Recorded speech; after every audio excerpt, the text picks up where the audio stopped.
Nasi tawdursi surah At-Talaq ni surah number 65. أعوذ بالله من الشيطان الرجيم بسم الله الرحمن الرحيم رب اشرح لي صدري ويسر لي أمري واحلل عقدة من لساني يفقهوا قولي رب زدني علما رب زدني علما رب زدني علما سبحانك لا علم لنا إلا ما علمتنا إنك أنت العليم الحكيم يا أيها النبي إذا طلقتم النساء فطلقوهن لعدتهن وأحصوا العدة واتقوا الله ربكم لا تخرجوهن من بيوتهن ولا يخرجن إلا أن يأتينا بفاحشة مبينة وتلك حدود الله ومن يتعد حدود الله فقد ظلم نفسه لا تدري لعل الله يحدث بعد ذلك أمرا. O Nabi, nakoyna nupi sing khainaba matamda khainaw makoybo makoygi iddat ki matamda iddat ki damak khainaw na hagida amasung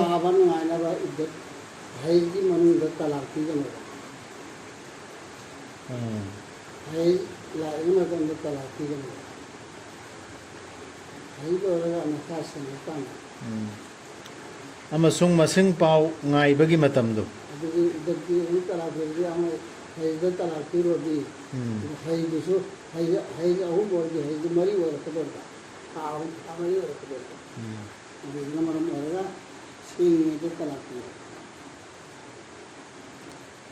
kiyo na koy girab Allah bo tanthokano makoy bo O Nabi na koy na nupi sing khaina ba matamda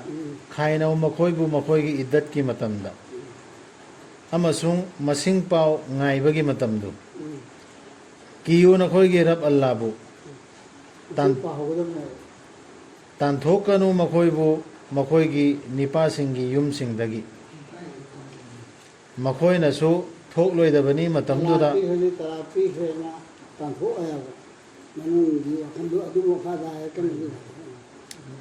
makoy su thok loi da bane ba matamdo da makoy na mayek siang na akam balisat ama chakluba nattanadi matamdo da makoy na mayek siang na akam balisat ama chakluba nattanadi maduni Allah gi pangkai si nupa nuta hokun hai antara ahum piri ade hektar piri si tala su oro do tala ahum piri ade si tala ta ahum mari laite si Allah gi order amni pangkai ni hai risi mathakta Allah bu ki on sai risi sumain ta wada talak to bor kana gumbana lan thok laba Allah gi pangkai sing mana aran ba tawrabani masada na koina khangbana te Allah na ohelakpa yai madugi tungda atop phibama hoje ekoi society se tawnar sina ekoi gi sem jaba talak ekoi pangan gi talak adrege ekoi na semba ekoi na mingthonjin ba mawong do ni dana mazhab ki ekoi mai mazhab ki talak ni dana islam ki talak na sira Allah na hair sini islam chatke di se talak si tawtare aduga makhoi gi matam du yorak labada khammo makhoi bu phajaba mawongda natraga khaidok no makhoi ga iddat tu matam masing surap kanda adui matung da ne phajaba mawongda adi chanabi gi mawong aidi magi mehrana mama aidi magi kharcha ke piba loba ta mamang da hai khredana sura bakra da sa adui mawong du sapchana khaina sapchana khamba ma khaina chalhan ki ba ma adil matamda wa ashedu jawai adlin natraga makhoi khaidok no makhoi ga phajaba mongda madugi sakhi oi hellu na khoi gi manung dagi pukchel tingba mi ani bu amasung uhau khang hau badu lephallu yokhatlu Allah gi damak gawa thammo harimi maduni pautak Allah amasung aroi benu mit pu tha jaba singda siksine ba pauta as Mawila sen wa di sumai ta uda si sai ni se to se no na to no soi la kana gumbana Allah bu ki jaraba Allah na yatpi rakani magi damak thoklak pham ama sumaya lambi tholak tarbi man lambi wa silakana. da du to da da wa pa na man khali ma do lambi am silakana. lambi ma pirakana nupi khai na khai da ri di nupa da thang no da se la aga ma pam da sahi mukar lai ra ba adu gi drogi nim phung chang na ra ane ba adu drogi di khai na pham ji thi na ra ane hak kana lau da me hai ba ma pi roi da pi da na blo sun ko ko ma ni sumai na taw rogi en ra ga da ne bu da khai da ri be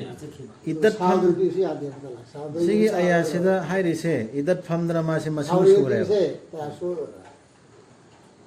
nam di kari na ma khar la pe ai na tra to pom sura dia wa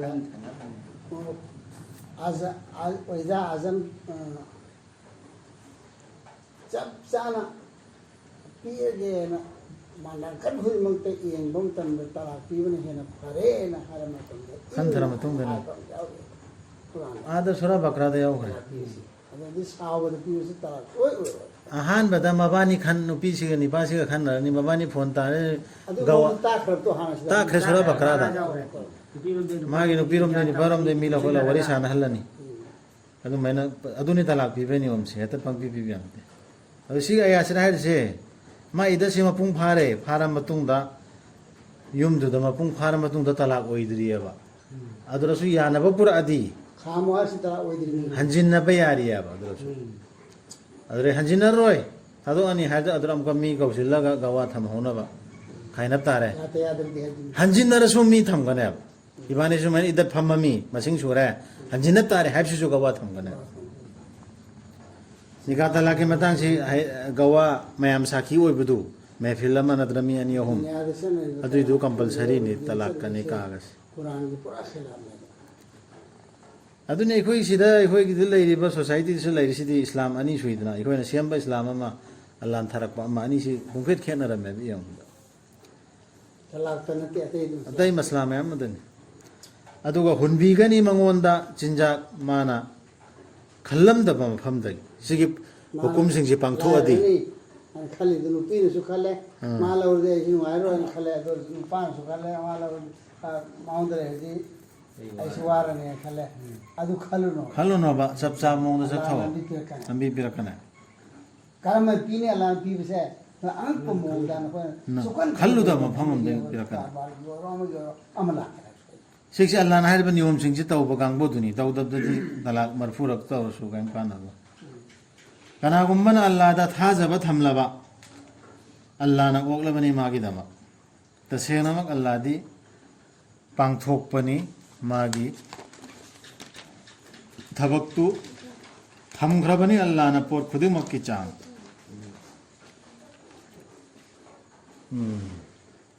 aduga na khoi gi nupi singi manung dagi ritu lakpagi asa leitraba singdu nakhoi na chingnarabadi makhoi gi ngaibagi matamdi tha ahumni aduga साले ते हनूर Abdu hanur abdu हनूरी ओरबा नत्रगना हान दगी मसागे लेना हंगे हंगे लाता Bidu leidna ಅದು ಪೀಸಿಂಗ್ ಓದ್ತಾ ತನ್ ಮರಂ ದಲ್ಲಿ ಹಾಕಿ ಮಾಗಿ ಇದಕ್ಕೆ ಒಜದಗೆ tha ahumne ತಲಾ ಬೀರದಿ ಅದು ಇದಕ್ಕೆ ಸಲಾಸತೋ tha ahum ತಾಹು aduga madu ritu laktaba lak ವಲ್ಲ ಈ ಲಂ ಯಹಿದ್ನ haire makad haire ತುಲಾ ತಬಸಿ ritu laktaba singi suni aduga naupubi singidi makhoi gi matamdi makhoi na potlum du tha dadri phauban ತೋತ್ರಿ ಹೋಗ angang poktri phau makhoi gi kari gi idat ki matam ni ko harsi kana gummana allah bu ki jarabadi mana ohin bigani mangonda magi thabaktu araiba hoji hairiba masla sing sirane ma ngonda arumba lairiba pot pum du lai halla ne ba allah gi order sing ji illaga pangthok tan chatadi ikhoina allah hukum ji indab dai ne ba warib si dunya da imung manungda iladi yam lai gan angang yaw ko ha khang do pido adu sita pibe ya ya ko masi Allah ki hukum ni Allah ki hukum ne basi hai gri sing si hukum si kana no pang to isi je khoi sa chau chau mi ayang chep to khat lon phara tara lo no ri mi ngam jawa kan se talang si ma se gi ni pai man da sai kan ko mo ko ngudro la pham do mi da tin mi pai mem da lai ni nu pi si sal oi da mi matam ji jo ko hai khare da masak dan pai da sam ya bakra da de khushi ki dra yaw khur du bo makuk ta Nepal control the Hamba ni pai control da ni pai kharcha da lai ni ma pai se ji hun na 한진 남양 버기 욕심에 버기 아마도 아디 한진 남양네 adu ala policy sile ne ba man khalu wa kan lalam da khan ba the Mayum the Nupa Mayum the Legada Man Hairish. She is the Nupa control the Nupa Duna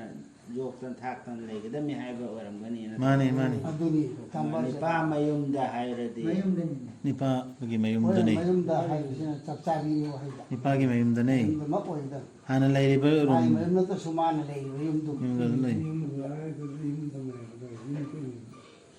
sura bakra da yaw khre no kai no ta haudro sao nó hành là cầu nó bị sura bakra da yam sandok yaw là bra oi về nó tiệt rồi sura bakra da yaw khre mai nu pi ne ma ga lai na dor mi da ya jina rak na ba Allah hukum da adre amana mai kharcha angang pu oga angang du bo ko mil han bai mem masla yaw khre nipa du na paisa pi bagi yaw khre me masi Allah ki hukum ni madu bu mana thada birak biba na khoida aduga kanagumbana Allah bu gi jaraba Allah na muthat pigani mangonda gi magi phatta ba thabak sing aduga chauhan bigani mangonda mana Allah bu ki guna kopi ne ma gi ma guna masa masa me am to sai a chi guna masa du ko shirk oi guna du na tra haram oi guna du ne te ko ko mai guna da muthat pigani haiba ma Allah ki hukum si illa salati ko Allah bu kiradi hukum du indon matro to wa tar dar su masa masa du ko kare sida makha da haire to lai hallu ma khoi bu na khoi na lai ba mafam da nipa du lai mafam da ni lai hallu archi na khoi gi upai gi matung inna man hotel am tham ningan 5 star tham modana kharja hol laga natraga man lai re condition ro lai na ro ma sani ai da sani ha asu ni ma ngam mo do to mi wuj de ko ma pa ka ti ma gi upai gi matung inna hair sin man ngam mo da 끝날 때는 이때 가야라니 다 돌리는데 보이 aduga sai ban ai rasi adu ni sa Allah gi no pi du su chian na je hawro ka som da gi case lang to na sem sa ro do mi 아 이제 타반도 가나 da wan ko khana ba tor do pi du lai ya ju imung manung gi mama mapa sing dia ba ya de nang lai bu ja ba de tu khai na wala sai ko nan mo sai ko nan handro ko tro adu ni quran khan do quran pa da ha se quran da ma to do Pigan tro Pisu Tadri. quran khan da mi na to na tro quran khang da bai khara di chat pa yaw mani khan da ba di quran aduga ai te swal makha chatar si aduga manghan ta ghan ba to ganu makhoi da makhoi bu waichil han na ba man ta ngam do no ho da nai ga no nai su nai roi da ba 한 개나로 한 개로 no da chin na ba makhoi na nau pu bi oi ra ba di khars tau makhoi da makhoi na polum du tha da dir kho narak ki khara sam khai do man ta no pa loi tau da ba aduga makhoi na khom il la ba di nakhoi gi damak makhoi da piu makhoi gi awaman sisu du ko illa ba de se ko in ba ki mas ka faraj ho gaya masa se ko in ba faraj ho gaya illa ba di hai ma to illa la ni dam to ba to faraj ho da dun natro adu yo sigi sida kan ma indian har kan da adu illa di ma indian illa di ma kharas ki hai aduga madugi da makhan nau na khoi na rakta phajaba mong da chana bigi matung ina ngam ba mong da khanap dare duna ma kharcha to ngam bra ngam da ba ni pa do gari no hai adubu maduna na khoi bu waichil halabadi khom il han ba yai ma bu atop pa no pi kana te na yara su council fam kan no no pi duna aidi illoi council fam ai re ne na tara paisa me ham launi atop pa il hal su yai do pojik readymade khom le ramene bita su yare kharas tawgadamni marang kaiba singna magi marang kaibedu gi matung inna angambadu yam kanna nammoida aduga mangonda chinjak kauhan bibaduna kharas tawgadabni mangonda Allah na pibi badu dagi pidani oro pesa Number ya dia. isin kuthra pe o nai si asiya de haji mai pangal duna tina mana mana ngambadu lumhan bibalaite Allah na thawai amata da mana mangonda pibi khibaduga chana na nattana Rohan बाहर से विकास one बदर था रे तो महरा नासी harna ga mari lende si harna na महरा नासी दी सुखो छोड़ दे बी दगरा pigadami harna ga balaksan pita pigadami Allah na oihan bibani achin bagi matungda akomba ana pi khabi diro miyam data miyam phoda thawai phoda Allah na nandeva mana ngammoida ba por hukum bam phon nandev mana ngammoida ba order am phon lan nandev ngamgada ba phajaba midunu ngamgada bu tane ba Allah na airis हमारा केदा तुझे सना मोहर हम हारे अम्म पेरे अनि हम short के का हम जो हम थारे tha mo solo lo ai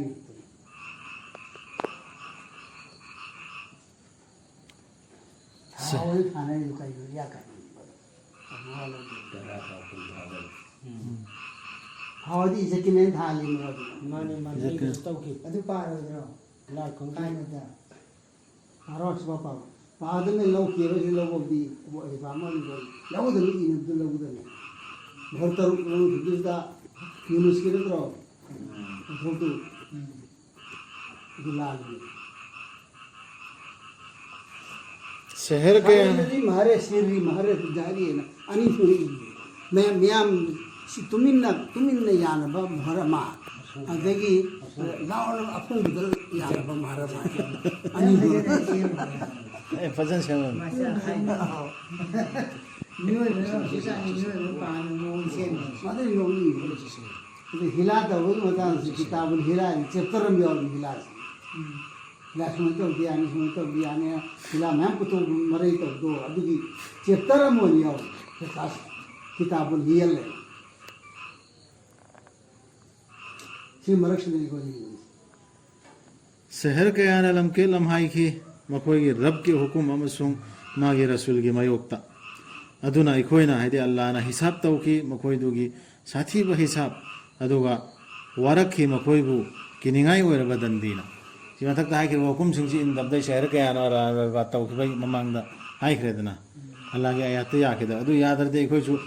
हुजि अवबदार इसिनि मुस्लिम मथक अदुगा अमको इखोइना आरएसएस ता ताइजिना मखोइना हत्तौरे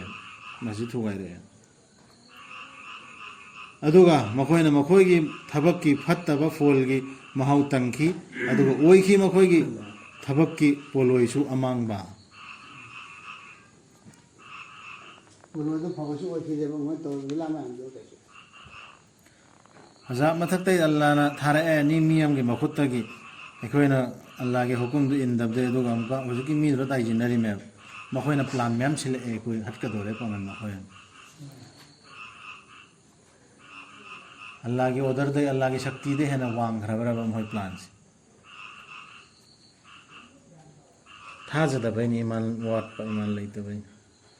थौरांग तौरबनि अल्लाह ना मखोय के दमक साथीरब दंदी अदुना अल्लाह बु कियो ओ बुद्धि लैबसिंग नॉलेज लैब खन थबंग अंबन होय अल्लाह बु कियो बा था जरबसिंग ऐसे पार वो मी मोमिंदर है था दरकलबनि अल्लाह ना नखोय द पाउजेलमा हिलारिक्सी अमसुंग थादरबनि रसूल अमा माना थी थरिबन खोयद अल्लाह की मयक सेंगलबा आयासी अल्लाह ने खोदा करे तो के आता Tiền cái rồi đủ. kaga anzara Orang तौरबनि अल्लाह ना मखोय की दमक साथी रब दंदी अदुना अल्लाह बु कियो ओ बुद्धि लैबसिंग थाजरबसिंग थादरकलबनि अल्लाह ना नखोयदा पाउजेलमा जिकिर से जिकिर से कुरान से adu pauje du kari no ma khada yawruji zikrar rasulan raga pochime sombe wane ba zikra se le kredana adu zikr si kari no rasulan मखा गया rasul bune ba hay रसूल अमा माना थी थरी बना खोयदा हम सिदले रसूल बुनेबा रसूल ने निंगसिंग हन बिबा जिक्र तो बिबा निंगसिंग हल मिनिम तर रसूल अमा माना थी थरी बना खोयदा अल्लाह के मयक सेंगलबा आयात सिंह माना पुथोक पिरकनबा थाजबा अमसुंग अफबा थबक तौबसिंगबु था ईमान पुरे एना हाइबा कांगबु अदरे अफबा थबक सु तौरिब कांगबु दु अदुई मिसिंगदु पुथोक पिरकनबा यान तारिब्रा राजी एना के दु दोरेनबा अमंबदगी अमंबसिंगदगी अंगानबदा अमंबसिंगदे अंगानबदा अले हाना खंगदबा तमम लपा मयाम लेम बसु कुरान से पारा मतुंगदगी नु ओइदो मंगाल ओइदो कनागुम्बना अल्लाह बु थाजरबा अमसुंग अफबा तौरबा अल्लाह ना चंगहन बिगनी मा बु हैकोल सिंगदा मदुगी मखादा तुरेल सिंग चेनबा मदुदा लैनबा मतम चुप्पगी ओइना फजना सेंबी खरबनी अल्लाह ना मागी दमक चिंजा अल्लाह ना नी सेंबी खिबदु आसमान तरेत अदुगा पृथ्वी सु मखोय दुगा मानना खलु नो अदुना मागी शक्ति दो को मका पाइ हाँ तो चिंगनर नो बालान भजब नो कोई इजेक्शन नो तमिना ऐसे सिखना को चिंगनर नो दुनिया से मैं हम ये उरे नो कोई नसान सो अगर आखिरत मदे हेले हेले बन मिन उबि बन वो खल लांब फंगरि ब पोनी को दे पी दो ने मत मैं हमसे अल्लाह ना अदु दु ngam मोय खलु नो मा दि सिता को ngam बनी है अरो बदा अल्लाह दी अल्लाह ना नी सेंबी खिबदु आसमान तरेत अदुगा पृथ्वी सु मखोय दुगा मानना कुम थबनी मा की हुकुम मखोय के मरकता पृथ्वी सुतरे नखोयना खंगजनबा मदुदी अल्लाह दि ngambani हाइबदु पोट खुदिमक की मथक्ता तौनिंगबत तौबा अदुगा अल्लाह ना पोट खुदिमक पु पुमथत थचिन बनी मागी ज्ञान अरोइब खुदिमक त सुंबा आयात पृथ्वी आसमान के पल्लंग आंग इसी सिगी सिनी नॉलेज हरसी नॉलेज तमो हाइबि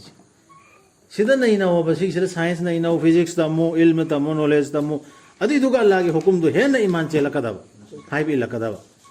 अखोना अल्लाह हुकुम निसी आसमान से अल्लाह से इमेल लई तंबना सुतन तमद तमगा नैनरा दलील फंगदब हेन सदकल्लाहु